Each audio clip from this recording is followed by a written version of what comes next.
Last ವಿಡಿಯೋದಲ್ಲಿ ನಾನು tracing ಡಿಸೈನ್ಗಳನ್ನ ಯಾವ ಆ್ಯಪ್ನಲ್ಲಿ ಯೂಸ್ ಮಾಡಿಕೊಂಡು ನಾವು ಟ್ರೇಸಿಂಗ್ ಡಿಸೈನ್ಗಳನ್ನ ಡೌನ್ಲೋಡ್ ಮಾಡ್ಕೋಬೋದು ಅಂತ ಹೇಳಿ ತೋರಿಸಿದ್ದೆ.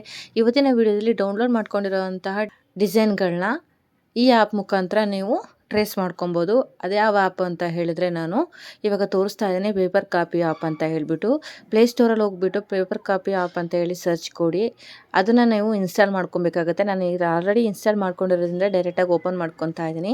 ಇವಾಗ ನೀವು ಗ್ಯಾಲರಿಗೆ ಹೋಗ್ಬಿಟ್ಟು ಯಾವ್ದಾರ ಒಂದು ಡೌನ್ಲೋಡ್ ಮಾಡ್ಕೊಂಡಿರೋವಂಥ ಪಿಕ್ಚರ್ನ ತೊಗೊಂಡು ಶೇರ್ ಬಟನ್ ಮೇಲೆ ಅಂದರೆ ಸೆಂಡ್ ಬಟನ್ ಮೇಲೆ ಕ್ಲಿಕ್ ಮಾಡಿಕೊಂಡು ನೀವು ಸ್ವೈಪ್ ಮಾಡಿ ಸ್ವಲ್ಪ ನಿಮ್ಮ ಲೆಫ್ಟಿಗೆ. ಆವಾಗ ಇಲ್ಲಿ ಪೇಪರ್ ಕಾಪಿ ಆ್ಯಪು ನೀವು ಡೌನ್ಲೋಡ್ ಮಾಡ್ಕೊಂಡಿರೋದ್ರಿಂದ ಅದು ಆ ಆ್ಯಪು ಇಲ್ಲಿ ಶೋ ಆಗುತ್ತೆ. ಈ ಆ್ಯಪ್ ಮೇಲೆ ಕ್ಲಿಕ್ ಮಾಡಿದ ಮೇಲೆ ಗೋ ಇಟ್ ಅಂತ ಇದೆಯಲ್ಲ, ಇದ್ರ ಮೇಲೆ ಕ್ಲಿಕ್ ಮಾಡ್ಕೊಳ್ಳಿ. ನಿಮ್ಮ ಫೋಟೋ ಅಂದರೆ ಗ್ಯಾಲರಿನಲ್ಲಿ ನೀವು ಯಾವ ಸೆಲೆಕ್ಟ್ ಮಾಡ್ಕೊಂಡಿದ್ದೀರಾ ಆ ಫೋಟೋ ಇಲ್ಲಿ ಬಂದಿರುತ್ತೆ.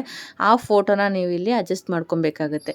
ಯಾಕೆ ಅಂದರೆ ನಾವು ಕ್ಲಾತ್ ಮೇಲೆ ಆಗಿರಲಿ ಅಥವಾ ಟ್ರೇಸಿಂಗ್ ಪೇಪರ್ ಮೇಲೆ ಆಗಿರಲಿ ವರ್ಕ್ ಮಾಡಬೇಕಾದ್ರೆ ನಮಗೆ ಈ ಥರ ಮೂವ್ ಆಗುತ್ತೆ. ಡಿಸೈನ್ ನಾವು ಕಂಫರ್ಟೇಬಲ್ ಆಗಿ ಟ್ರೇಸ್ ಮಾಡೋಕ್ಕಾಗಲ್ಲ. ಹಾಗಾಗಿ ಇದನ್ನು ಲಾಕ್ ಮಾಡ್ಕೊಬೇಕಾಗುತ್ತೆ.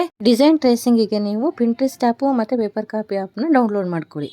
ಈ ಸಜ್ಜಿಗೆ ನೀವು ಲಾಕ್ ಮಾಡ್ಕೊಂಡಿದ್ರೆ ಅನ್ಲಾಕ್ ಮಾಡ್ಕೋಬೇಕು. ಯಾವ ರೀತಿ ಅಂತ ಹೇಳಿದ್ರೆ ನಿಮ್ಮ ವಾಲ್ಯೂಮ್ ಬಟನ್ ಇದೆಯಲ್ಲ, ಅದನ್ನು ಕ್ಲಿಕ್ ಮಾಡಿದ್ರೆ ಸಾಕು ನಿಮಗೆ ಈ ಥರ ಇಂಟರ್ಫೇಸ್ ಓಪನ್ ಆಗುತ್ತೆ.